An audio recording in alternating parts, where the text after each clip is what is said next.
बिस्मिल्लाहिर्रहमानिर्रहीम। नाज़रीन इकराम, जहाँ दुनिया इस्लाम में इंतशार का आगाज़ हो चुका था तो ये हालत सुल्तान सलीम से भी पोशीदा न थी। वो ये भी जानता था कि इस ज़ाफ़ व इंतशार का एक बड़ा सबब ये है कि खिलाफत और सल्तनत दो अलग-अलग शख्सियतों में तकसीम कर दी गई हैं। इस्लाम के गुज़श्ता इक़्तिदार को असर नो कायम करने के लिए इसके नज़दीक इन दोनों शख्सियतों को एक ही हस्ती में मदगम कर देना नहायत ज़रूरी था। और चूंकि दौलत उस्मानिया से ज़्यादा ताकतवर इस वक्त कोई दूसरी इस्लामी सल्तनत ना थी और दफा व जहाद का फ़र्ज जो मनसब खिलाफत का पहला मकसद है 150 बरस से वही अदा कर रही थी। नाज़रीन इकराम, इसलिए दुनिया इस्लाम की इमामत का हकदार भी इससे ज़्यादा कोई दूसरा ना था। लेकिन हिजाज़ो मिस्र और शाम पर जो इस्लामी दुनिया के असली अनासर थे, मिस्र के ममलूक सलातीन की हुकूमत थी और इनके अज्जा को शामिल किए बगैर खिलाफत का दायरा इक़्तिदार मुकम्मल नहीं हो सकता था। चुनाचे जब सलीम ने सनान पाशा की तहरीर दीवान के सामने पेश की तो न सिर्फ कांसवा गोरी की मानदाना रविश पर गौर किया जो इस्माइल से मिला हुआ था और जिसने ईरान की जंग के मौके पर सामान रसद के काफिले को उस्मानी लश्कर में जाने से रोक दिया था, बल्कि खिलाफत इमामत के मसले पर भी मज़कूरा बाला हालात की रोशनी में बहुत देर तक बहस होती रही। बिलाखिर ये तय पाया कि हरीमैन शरीफैन की खिदमत का हक सुल्तान उस्मानी से ज़्यादा किसी दूसरे मुसलमान हुक्मरान को नहीं पहुँचता और इसके लिए जंग नागुज़ैर है। रईस अफंदी मोहम्मद पाशा ने इस राय की मुवाफ़क़त में एक नहायत पुरज़ोर तकरीर की और कहा कि वो दौलत आलिया का फ़र्ज़ है कि इस हक़ को बज़रिया फ़तह हासिल करे।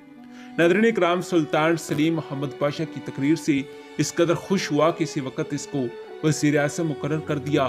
गर्स दीवान ने यह फैसला किया कि पहले कांसवा गोरी से इत्तात का मुतालबा करना चाहिए और अगर वो इनकार करे तो लड़ाई शुरू कर दी जाए।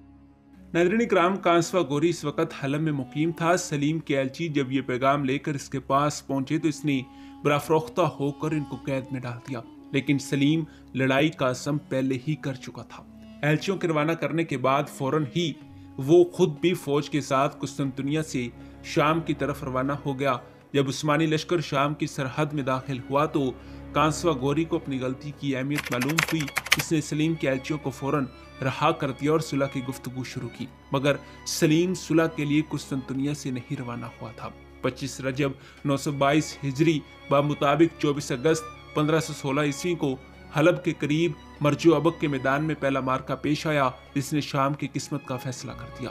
नाज़रीन इकराम, ममलूक नहायत बहादुरी से लड़े लेकिन आपस के इख्तलाफात से इनकी कुव्वत पहले ही कमजोर हो गई थी। अलावा बरीन कांसवा गोरी के दो फौजी सरदारों यानी खैर बे और गजाली ने लड़ाई शुरू होने से कबल सुल्तान सलीम से सास बास कर लिया था। खैर बे हलब का गवर्नर था और गजाली फौज का एक बड़ा अफसर था। इन दोनों ने ऐन मौके पर गद्दारी की और जलबानों के दस्तों को लेकर चोकर कसी ममलूकों से नीचे दर्जे के ममलूक थे और चरकसों से हरीफाना रकाबत रखते थे।